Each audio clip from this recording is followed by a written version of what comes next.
Assalamualaikum warahmatullahi wabarakatuh. Hai teman-teman semua, di sini saya akan menjelaskan tentang teori dan apresiasi sastra.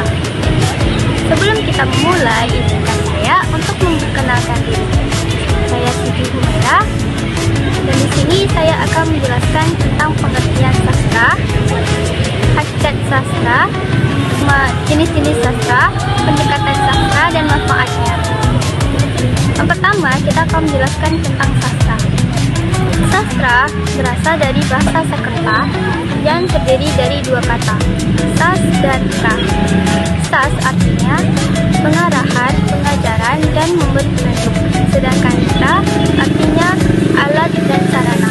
Maka dapat dikatakan bahwa sastra adalah alat untuk memberi pendidik atau pengetahuan untuk si pembaca. Jadi, sastra adalah ungkapan, perasaan, pemikiran, dan pengalaman manusia yang dituangkan dalam bentuk tulisan dan bahasa. Contohnya seperti novel, cerpen, puisi, pantun, dan lain-lain. Berikutnya, hakikat ilmu sastra. Ada beberapa para ahli yang mendefinisikan ilmu sastra itu, diantaranya.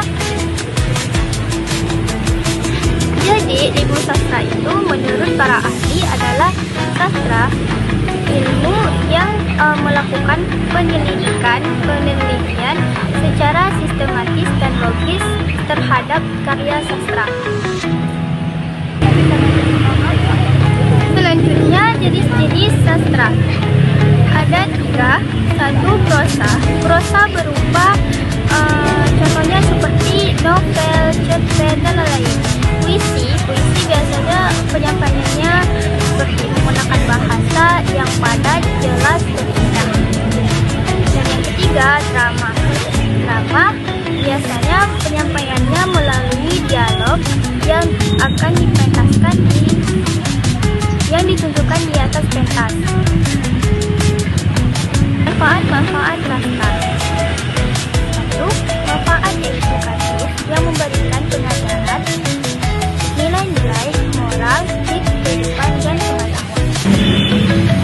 Dan yang kedua, manfaat ekspresif, keindahan bahasa dan gaya bahasa yang berimajinasi.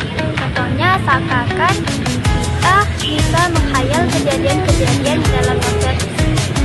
Dan yang ketiga, manfaat kreatif, sarana hiburan yang dapat menghilangkan stres, rasa bosan, dan rasa jenuh. Jadi, manfaat sastra itu dapat menghibur, menghilangkan stres, dan juga bermanfaat untuk pendidikan. Pendekatan sastra diantaranya satu, pendekatan linguistik.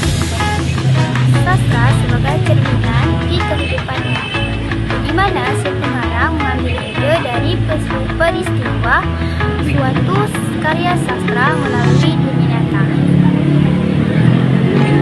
Pendekatan objektif. Pendekatan ini memandang sastra dari segi estetik, yaitu latar penokohan, gaya bahasa, dan di saat menggunakan pendekatan ini, pembaca tidak melihat latar belakang dari si pengarang, kisah nyatanya, atau bagaimana reaksi pembaca. Namun, pendekatan ini fokus ke sisi instruksinya. Yang ketiga, pendekatan ekspresif.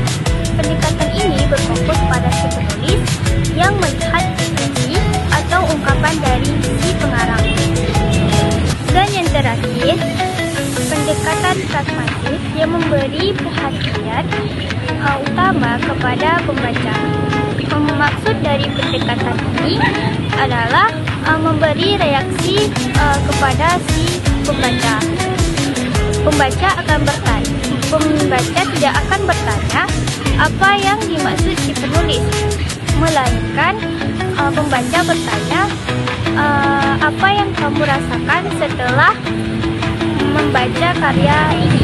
Sekian dari saya, semoga teman-teman dapat memahami apa yang saya jelaskan tadi. Saya ucapkan terima kasih. Wassalamualaikum warahmatullahi wabarakatuh.